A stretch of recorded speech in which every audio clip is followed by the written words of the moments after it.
Good day, all, and welcome to the fifth and final post-match press conference for the West Indies men's team on the ICC Men's T20 World Cup 2021.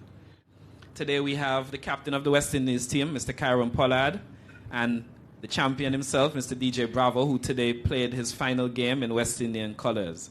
We do have quite a few journalists on today's engagement, obviously with it being a big one, Bravo's final game. So we're only going to be able to take one question for journalists, so please bring your best question to the fore. If you have an indication of a question, please show me by raising your hand in the Zoom group chat. We'll try to take them in a chronological order, but we have to limit today's engagement to just about 15 minutes because, as I'm sure you guys are aware, we have quite a few other things to get done before we leave the stadium here.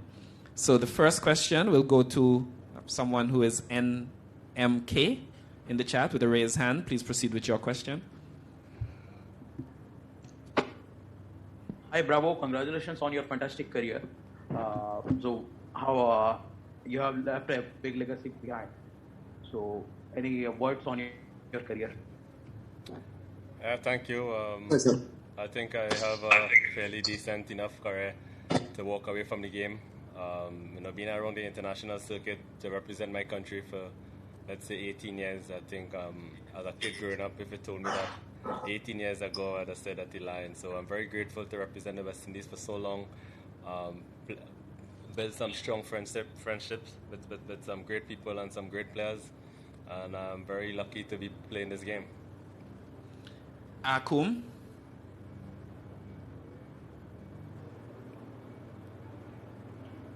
Right, Akum, I'm not seeing you taking yourself off mute, so we'll move on to Michelle McDonald. Michelle, please proceed with your question. Thank you very much. Question is for Dwayne Bravo. I just went back to look at an interview I did with you in 2004 before you got selected for the West Indies team. I'd asked you to take us through your career and how you got into playing, and you mentioned Charles Gullin. Yeah. So I'd like to know what you'd like to say to him now after 18 years with the West Indies team. Yeah, I just want to say thanks to Charles. Just yesterday I did an interview and I highlighted him again. I think he saw my talent at the age of 6.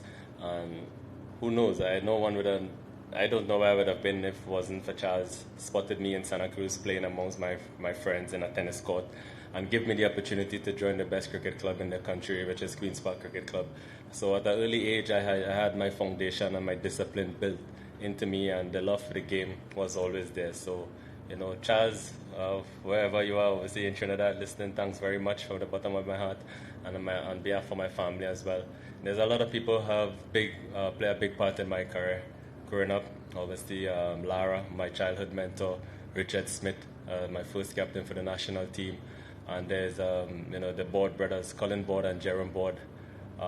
These people play a big part in my upbringing as a player, and instilled early discipline and get me to understand the importance of playing the game hard and fair with passion, with a lot of pride. And as a kid, that's all I wanted to do, just play cricket, and I'm very grateful that I was able to fulfill my childhood dream.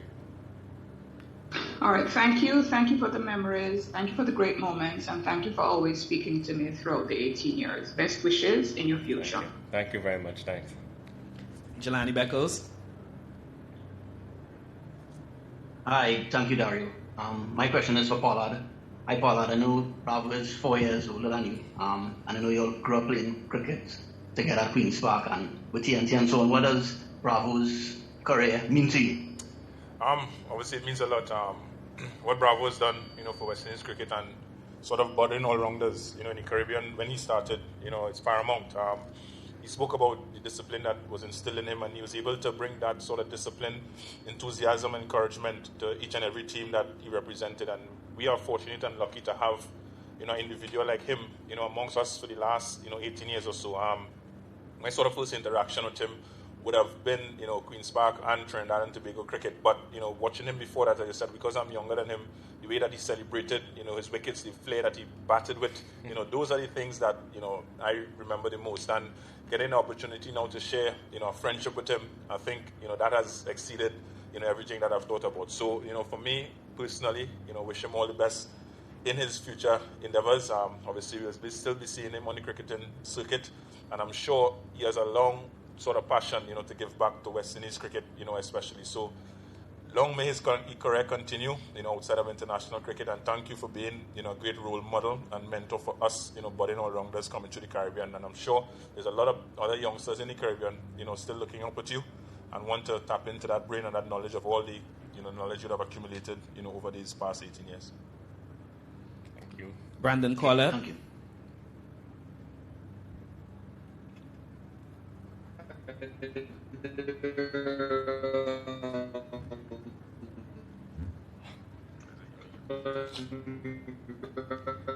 Brandon, we seem to be having a slight issue with your audio, so I'm going to ask you to mute and then we'll swing back.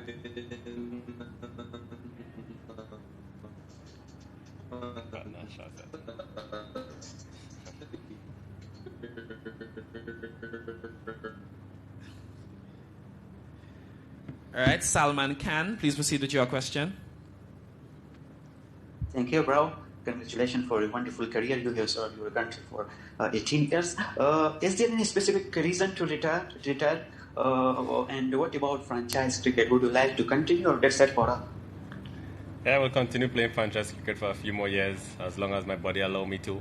My aim, obviously, I retired a few years ago, and with change of presidency, change of leadership comes a change of heart, and I wanted to give back to West Indies because I was still in a good place physically and enjoying my cricket. And I had a brief chat with Paulie and said, I would like to come back and play in the shortest format, which is my specialty, and they gave me the opportunity to play again, and I'm very grateful for that. Obviously, 1 year was hampered by the pandemic, which none of us had control over, but I had committed myself to play for another 2 years for West Indies, and obviously one was spoiled by the pandemic. So I think this was the right moment for me to walk away from the game and now allow the next generation, the younger players who I share very good friendship with, to come through, and they'll still see me around, but more passing on information, as Paulie say, and trying to give my experience back to the next group of players, and hopefully they can also have a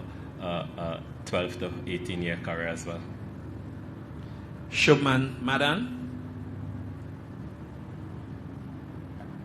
Hi, Bravo. So, first of all, congratulations for the amazing your international career. Observing since time I started following cricket in 2004.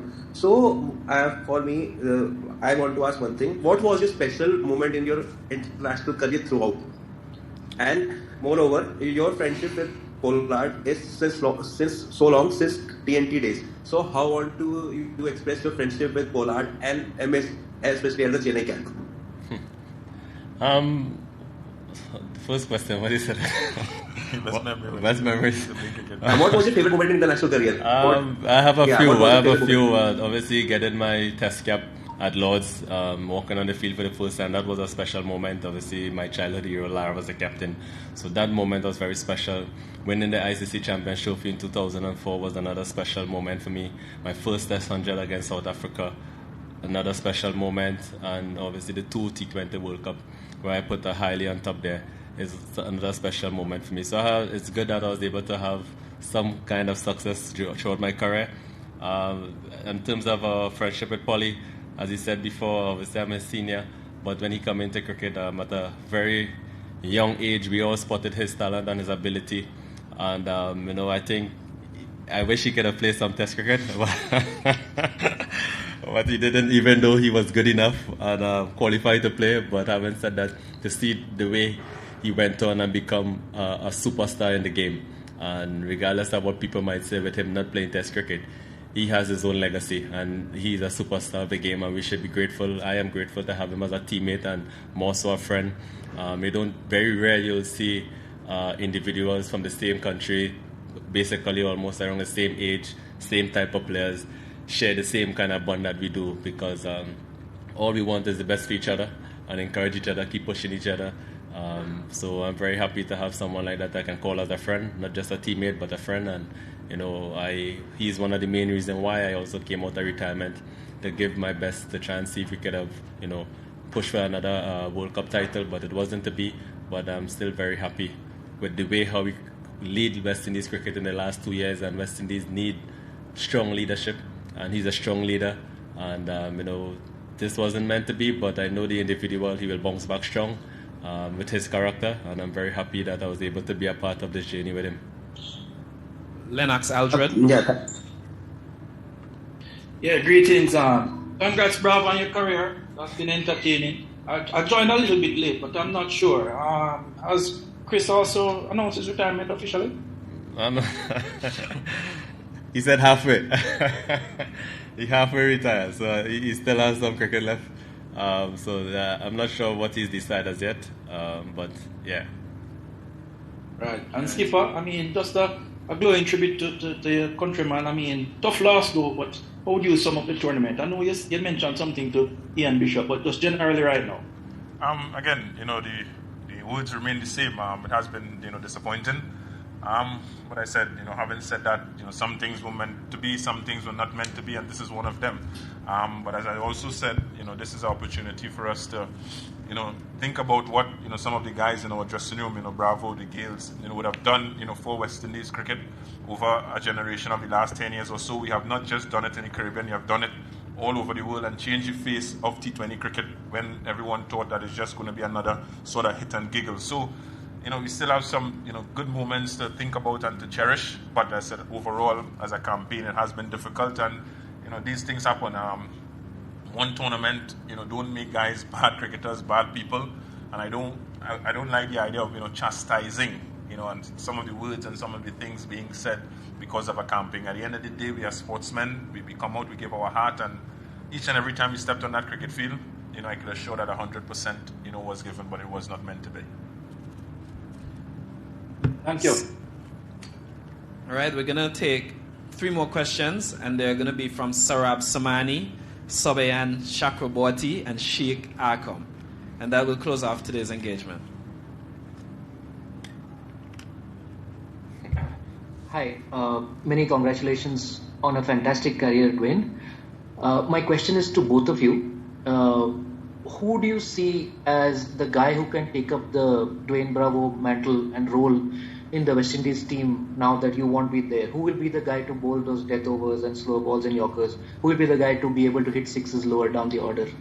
I mean, maybe not good enough to hit a test century, but at least, hit some sixes lower down the order like you've done so often.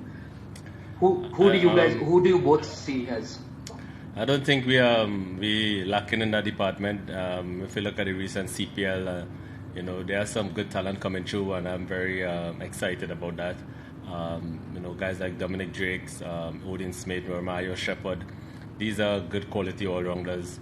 Those are names to look out for as well. They are young players, but with experience and guidance, I think they have the ability. And it's just a matter of allowing them to be themselves and create their own legacy and create their own greatness. With guidance of myself, Polly, Chris, the senior players, just to make sure we keep these young players hungry and learning. And pass on our information. But Naeem Young is another young player as well to look out for. So we not lacking with talent. That's one thing for sure, especially in this format. So yeah. Hi Kyran, hi Dwayne. Hi Kyran, hi Dwayne. Subhayan Chakraborty from TV9 Network this side. First of all, Dwayne, big congratulations on a fantastic career. Thank you for entertaining us for all these years. My question is to both of you. We have seen some exciting talents in the Caribbean with the CPL and everything. What would be your message to all the youngsters who are dreaming to replicate or replace what Chris Gayle or Dwayne Bravo did for the West Indies? To take that extra leap in that international circuit. For me personally, I'll just tell them that CPL is not the be-all and all of it. There's a lot of higher, better sort of cricket, around the world. And as individuals, we need to lift our standards and not settle and be contented. So my message would be that we need to work harder. We need to put in, a lot more thought in what we do. And again, be disciplined in what we do. I think we have a mindset at times, to be contented. But as I said, coming through CPL, dominating CPL is not the be-all and end-all of it. You need to come and you need to try to dominate on the world stage. And the world stage is at World Cups, at IPL team, at IPL franchises where, all the best players around the world, gather, as one. So there's a lot of work to be done. We are not lacking, for talent. But the work needs to start now, and we need to be honest and upfront about it, and we need to challenge ourselves in different ways. Dwayne, can we see you in a coaching role or a mentorship role after you are done with franchisee cricket as well in future? What are the plans? Yeah, definitely. At some point when I decide to walk away from the game, finally, I would love to give back in the coaching department. So I already started to put things in place for when it's that time. So definitely you will see me around. Like I said, cricket has given me everything. Cricket has, given me the life I always wanted for myself and my family. So I think it's only fair I allow to give back to the game that has given me so much. So, and again, I keep encouraging myself because of the talent that I see coming through in West Indies and also whatever team I play for around the world. So definitely will see me involved. First of all, thank you, DJ, for your cricketing services. Pollard, Windies got their senior men in the team before the World Cup with a lot of hopes. How do you see that decision now as you end your World Cup campaign today? And also, I want to hear from both of you your favorites. Like, who do you see winning this World Cup? Again, obviously, we brought seniors and our experienced players in this campaign. We thought that we are going to be the ones to get us over the line, to try to defend our title, and it didn't happen. These things happen. It's not the first time you don't qualify in a tournament or anything like that. It's not the first time guys would have failed throughout a campaign. So we gave it our best shot, and our best shot was not good enough, and we accept that. So it's about moving on now and trying to rebuild from here and using the knowledge of some of these guys and the youngsters to come. So let's see what happens in the future. All right, and that'll bring us to the end of today's engagement. On behalf of Cricket West Indies... What about the other question? Who do you think are the favorites for this World Cup? West Indies. All the best to all the other teams that remain in the competition. It has been a good tournament, and may the best team win. On behalf of Cricket West Indies, I want to say thanks to the ICC Media and PR team for putting on these engagements, and thank you for hosting us throughout the past month or so. I want to say thanks to all the media that have taken time out of your busy schedules to be here with us and to pose your questions, as hard as they may be sometimes to answer. And on behalf of everyone, I just want to say congratulations, DJ Bravo, on a successful 18-year career. Thank you for the service to cricket. Thank you for the service to West Indies cricket in particular. And I wish you good luck and good everything in all your future endeavors. Skipper, thank you for being here as well. Continue to work on that singing. David Warner.